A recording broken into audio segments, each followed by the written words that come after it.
Hey everybody, hope you're all okay. I'm in the boatyard today, standing in the cockpit because today I've managed to finish the glassing and get the first layer of gel coat onto the aft bulkhead. Still a lot to do on it. It's going to need fairing, which is fine because we've got some glass spheres on order, which we're going to use to make gel coat into fairing compound, which is very exciting.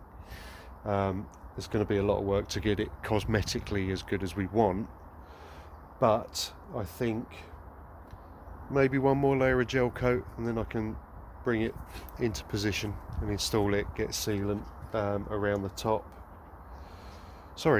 resin around the top and sealant around the bottom. I'm going to use white butyl around the bottom. But really pleased we've got this done today.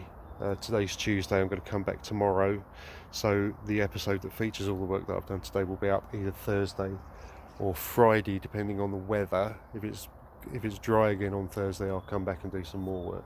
So there's always something to do. So just a very, very quick update. I hope you're all really well. I hope you're all having a wonderful time. Those of you with boats, I'm very envious. Those of you without boats, watch it, because this is how you can end up spending a fortune and a lot of time. I'm kidding. It's lovely fun. I'm really enjoying myself. So see you in the next episode. Toodaloo.